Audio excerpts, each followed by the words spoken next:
धाम का रास्ता संत ही बताता है। मैंने इसलिए यह पद्धति चुनी। राम को चित्रकूट भारद्वाज जी ने दिखाया, हम सबको चित्रकूट स्वामी श्री कृष्णानंद जी महाराज ने दिखाया। इसलिए यही शर्त थी, महाराज आप संग हो, आप ही करो। पर सुनो, ये कहूं वैसे तो देखो गलत होगा, पर फिर भी मैं रुक नहीं पा रहा हूं, और आप अपने बैठे हो इसलिए कह रहा हूं कि भारद्वाज जी ने तो राम जी को मात्र रास्ता दिखाया, पर स्वामी जी तो हमको संग लेकर के आए। यहां के अनुसार मात्र रास्ता दिखाया, गोस्वामी जी के अनुसार विद्यार्थी कुछ साधु संग भेजे आगे तक रास्ता दिखाने के लिए। ये गोस्वामी जी ने अपने काव्य प्रस्तुत किया। मुझे बड़ा आनंद आ रहा है, मैं दोनों का ख्याल करके चल रहा हूं। वाल्मीकि जी ने का रास्ता दिखाया और वो आगे बढ़े, पर गोस्वामी जी ने जरा ज्यादा सहूलियत कर दी। अपने शिष्यों को बोला, जब आवाज दी ना कौन जाएगा, तो गोस्वामी जी लिखते 100 विद्यार्थी दौड़कर आगे आगे, गुरुजी हमने रास्ता देखा, हमने रास्ता देखा। सबके मन में लालच आ गया कि राम का संग प्राप्त हो जाए। तब गुरु ने चयन किया, तुम जाना। तब बात बनी। संत ही धाम का रास्ता दिखा, संत ही साधना का स्थान दिखा सकता है। साधना का उपयुक्त स्वरूप क्या है, ये गुरु से पूछो। ये तुमने पूछा है, हमने पूछा क्या है? साड़ी दुकान कैसे चलेगी? हद करते हो। अब जिसने कभी चलाई नहीं, वो कैसे बताए थोड़ी दुकान चढ़नी कैसे? कई आके सन्यासी महात्मा उनसे पूछते हैं, महाराज जी ऐसी कृपा करो, हमारी पत्नी नहीं मानती। अब सन्यासी से तुम पूछ रहे हो पत्नी का इलाज कैसे होगा? भाई संगति भी तो बैठाओ। ब्रह्मचारी से पूछ रहे हैं कि पति का इलाज कैसे होगा? भाई जो खुद ब्रह्मचारी है वो पति को इलाज कैसे करेगा?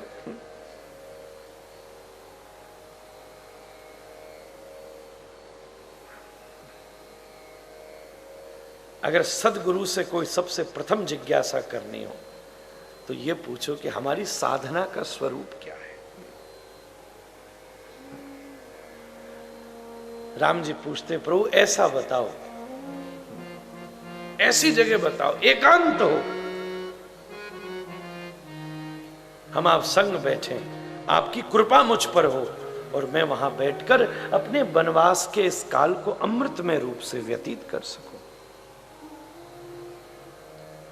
एकांते पश्य भगवन् आश्रमस्थानमुत्तमम्।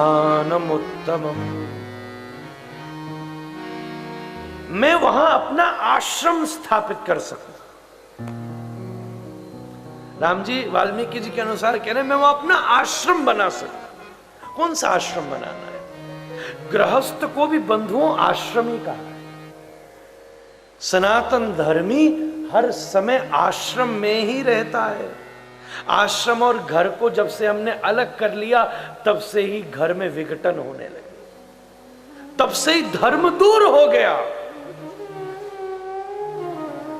हमारे यहां 4 आश्रम है, वानप ब्रह्मचर्य भी है, गृहस्थ भी है, वानप्रस्थ भी है, सन्यास भी है।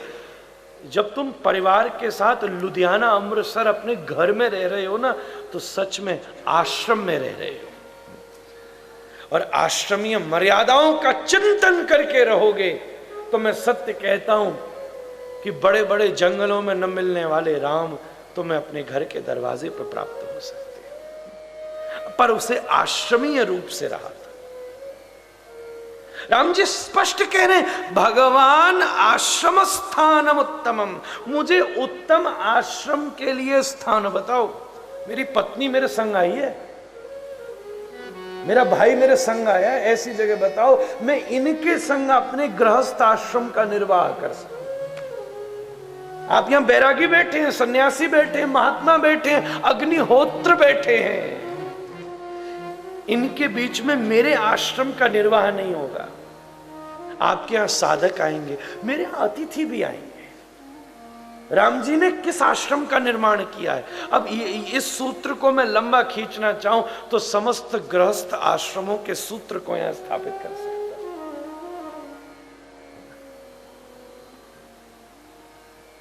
एक गृहस्थ आश्रम का सबसे बड़ा नियम क्या है? मैंने बहुत सोचा, बहुत खबर ली, जहां भजन हो जा, तप हो जा, प्रेम हो जा, ये हो जा, वो हो जा, इधर हो जा, उधर हो, इतना लंबा उपन्यास लिखा जा सकता है, पर सारी बात मूल में कबीर की एक में आ जाती है, मैं भी भूखा ना रहूं और साधु न भूखा जाए। इस नियम में सारे नियम स्थापित हो जाते हैं। जहां अतिथि का सत्कार हो, आपस में प्रेम हो, आपस में प्रेम। तपस्वी होने का मतलब ये नहीं है कि राम जी ने सीता जी का परित्याग कर दिया, संग लेकर फिरे। या सच कहूं, गृहस्थ क्या है? जहां विवाह नहीं है, जहां निर्वाह है।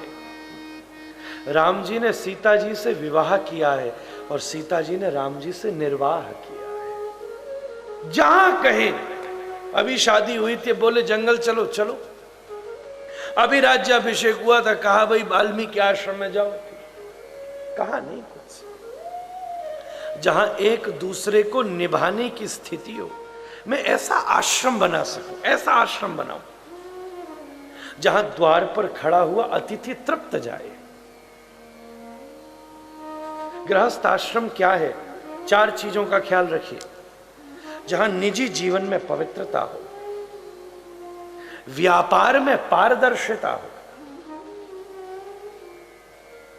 परिवार में विश्वास हो, एक दूसरे के प्रति विश्वास हो,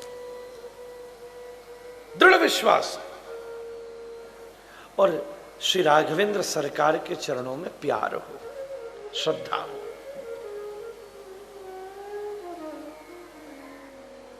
अद्भुत स्थिति है। मैं अपने गृहस्थ आश्रम को स्थापित करना चाहता हूं, पर हो एकांत का स्थान।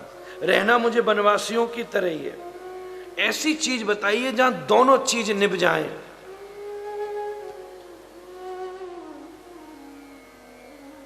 वाल्मीकि जी वर्णन करते हैं, एतत् छुत्वा शुभम वाक्यम भारद्वाजो महामुनि।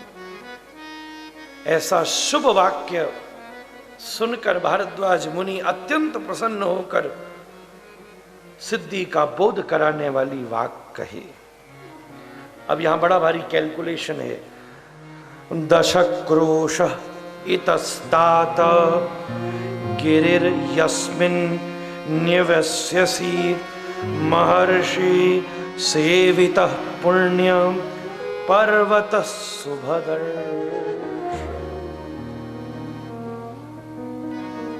कहा 10 क्रोश, मतलब यहां से 10 कोस दूर।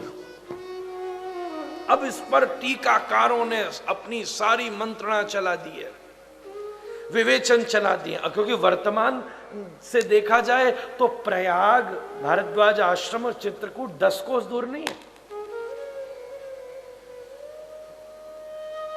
तो इसकी व्युत्पत्ति की गई, दशच दशच दशच,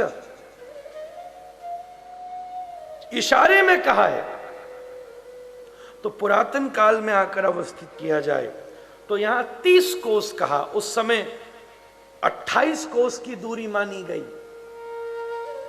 मूल वाल्मीकि रामायण के आधार से कह रहा हूं, युग के हिसाब से स्थान के स्वरूप भी बदलते जाते हैं। जैसे वृंदावन में, ब्रज में वृंदावन के भी स्वरूप कई अलग अलग कहे गए। महाराज, वर्तमान का हिसाब लगाया जाए तो लगभग 80 मील हुआ, और किलोमीटर कितने हैं विराट जी? 130 हुआ। अब आप बोलो कि भाई 10 कोस लिखा है, आप क्यों उसको घटा बढ़त करते हो? कोई कहे जैसा लिखा है वैसे ही मानो। तो अब इस पर एक तर्क ऐसा है, कोश की व्याख्या क्या है, इस पर भी विचार होना चाहिए। वर्तमान कोश की जितना बड़ा कोश कहा गया है, क्या भूतकाल में भी कोश को उतना ही बड़ा माना जाता था? यह विवाद का विषय है। पर क्या विषय विवाद का नहीं है? जो भारद्वाज जी के द्वारा चित्रकूट के स्वरूप का वर्णन किया है, स्वरूप का वर्णन किया है। गिरिर यस्मिन निवस्यसु, महर्षियों द्वारा सेवित पवित्र पर्वत है जहां आपको निवास करना।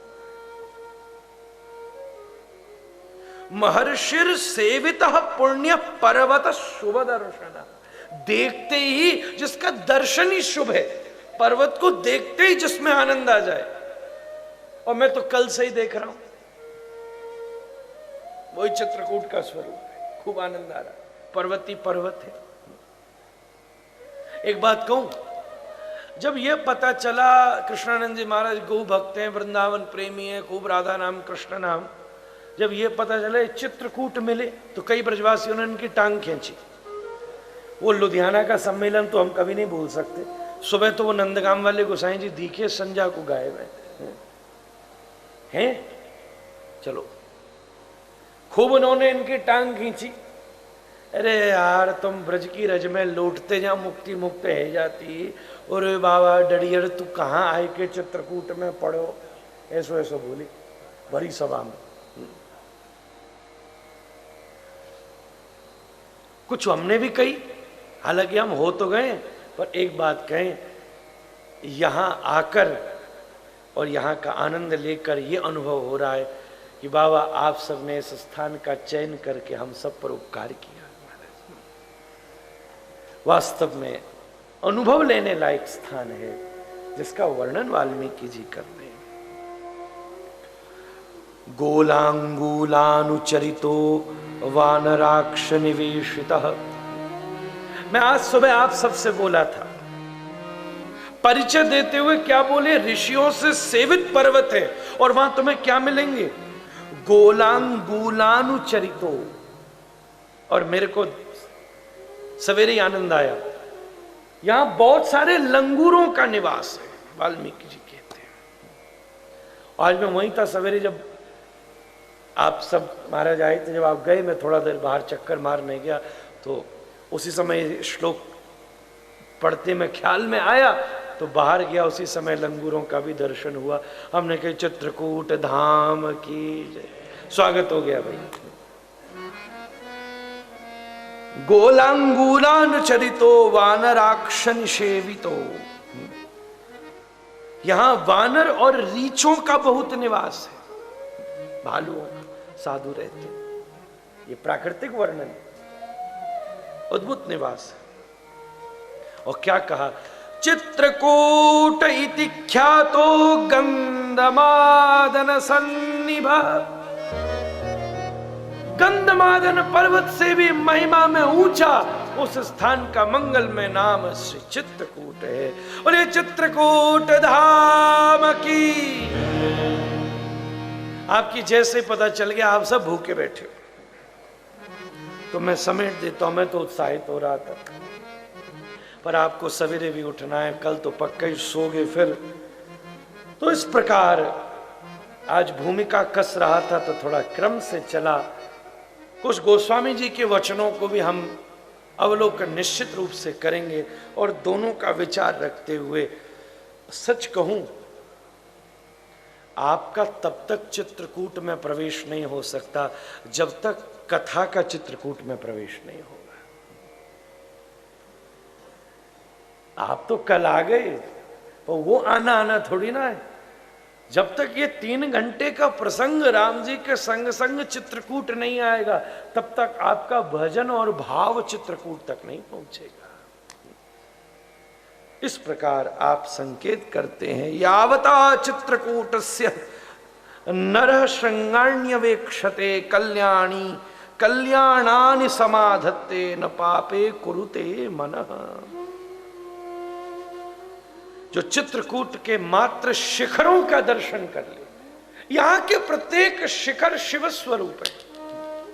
इनको पर्वत न समझना, भूत भावन भगवान शिव का दर्शन करना।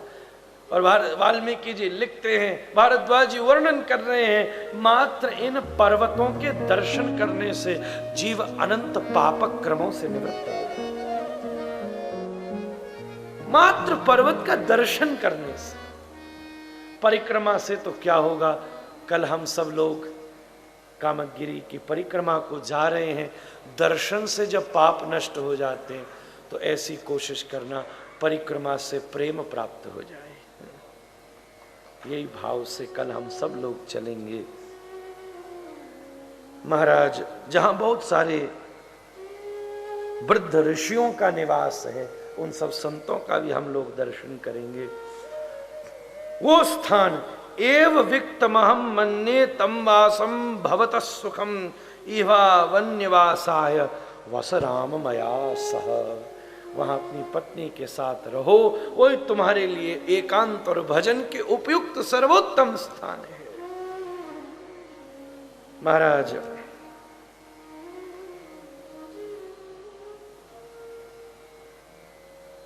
रात्रि का आगमन हुआ, रात्रि निवास हुआ। आज भी रात्रि हो गई है, आप सब निवास करिए, आनंद करिए, सोइए, खाइए, पीजिए, क्योंकि ऐसी बुझी बुझी शक्ल लेके बैठे हो कि हमें आगे बढ़ने का मन भी नहीं हो रहा है। इसलिए हम आगे खुद ही बढ़ाएंगे, कल ही बढ़ाएंगे जब सो के तरोताजा हो जाओगे। ऐसा एक ट्रेन क्या अच्छी नहीं थी क्या ट्रेन? तो सोई नहीं, अच्छा समय रखा। आइए राम जी को भी सोने दीजिए। भारद्वाज जी के द्वारा वर्णित इस मंगलमय स्थान की तरफ राम जी यात्रा करेंगे। उसमें हम दो तीन चीजें बीच में जरूर कहेंगे। एक श्याम बट का वर्णन करेंगे, जहां जिसका वर्णन वाल्मीकि जी ने बड़ा मंगल में किया है, जहां सीता जी ने उपासना की है। और फिर जमुना जी का भी वर्णन आएगा, वेड़ा बनेगा, पार करेंगे। मैं ये भी सोचा, ये मेरी इस कथा के लिए सबसे उपयुक्त स्टार्टिंग है। एक तो मैं प्रयाग से आया तो राम जी ने इशारा किया कि वहीं से चलें। एक हमको लेने वाला महात्मा आया है तो महात्मा ने राम जी को यहाँ भेजा है। और दूसरा, राम जी ने जमुना पार की है और मैं भी यहाँ जमुना पार करके आया हूँ। वृंदावन की यमुना ही पार करी। अब तो वैसे भी एक्सप्रेस वे से जाओ तो यमुना पुल ही पार करना पड़ता है। तो बिल्कुल सब संगति रात भर विचार करके ऐसी बैठी। नहीं तो पहले ये सोचे थे कि राम जी को यहाँ बिठाए रखेंगे और भरत को वहां से चलाएंगे, विषय वहां से आनंद देगा और राम भरत मिलन का विषय विशेष प्रसंग कहेंगे। परंतु यहां से अपने साथ जुड़ी जुड़ी बातें लगी तो सोचा इन्हीं में धारा में हम भी अपना उद्धार कर लें। राम जी से जमुना पार कराएंगे, श्याम बट ले जाएंगे, चित्रकूट पर पर्णकुटी का निर्माण कराएंगे और आगे का प्रसंग कहेंगे। कल सुबह सब समय से आ जाएंगे तो आपको धूप नहीं सताएगी। नहीं तो धूप बढ़ गई तो परिक्रमा में कठिनाई होगी, ऐसा इन्होंने निर्णय किया है। मुझे मालूम है पहला दिन है, किसी के कमरे कम हो सकते हैं, ज्यादा हो सकते हैं, भोजन इधर हो सकता है, उधर हो सकता है। मैं सच कहूं, आप अपने खुद के व्यवस्थापक हैं। यहाँ कोई ये प्रोफेशनल यात्रा नहीं है, कोई ट्रैवल एजेंट आपको नहीं लाया है, कोई प्रॉफिट कमाने के लिए ये यात्रा नहीं हुई है। मात्र ऐसा लक्ष्य है, महाराज जी की इच्छा थी, उसमें मेरी इच्छा भी जुड़ गई, तो सब वैष्णव आके चित्रकूट का आनंद लें, यही लक्ष्य है। और चित्रकूट का असली आनंद लेना हो तो एसी कमरे में नहीं आएगा, किसी पेड़ के नीचे बैठकर इसका आनंद आ सकता है। इसलिए बंधु, कोई असुविधा हो उसके लिए हम आपसे क्षमा चाहते हैं, पर उन असुविधाओं से ऊपर उठकर और एडजस्ट करके, बी एडजस्टिंग, निर्वाह करते हुए, थोड़ा आगे पीछे जाना भी पड़े तो जाते हुए, जिससे ये लोग भी उत्साहित हों कि आगे यात्रा फिर हों। अगर तुमने इसी में इनको मसल डाला तो फिर लुधियाना ही बैठे रहना।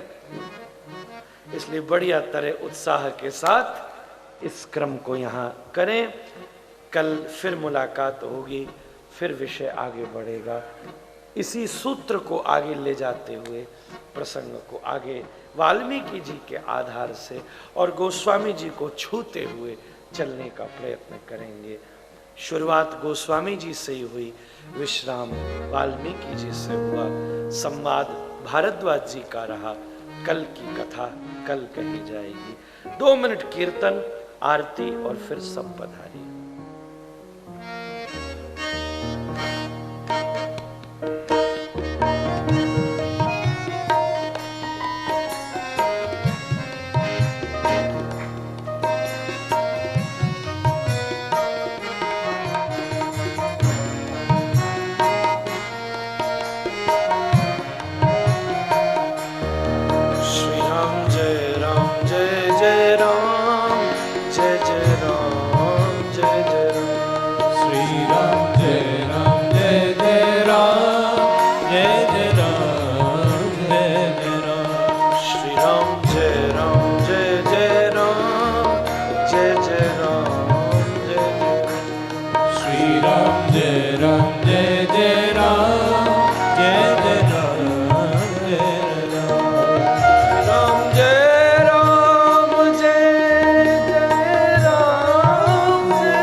निःशुल्क है।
राधारमण लाल की जय, श्री राघवेंद्र सरकार की जय, श्री हनुमान जी महाराज की जय। जय जय श्री राम।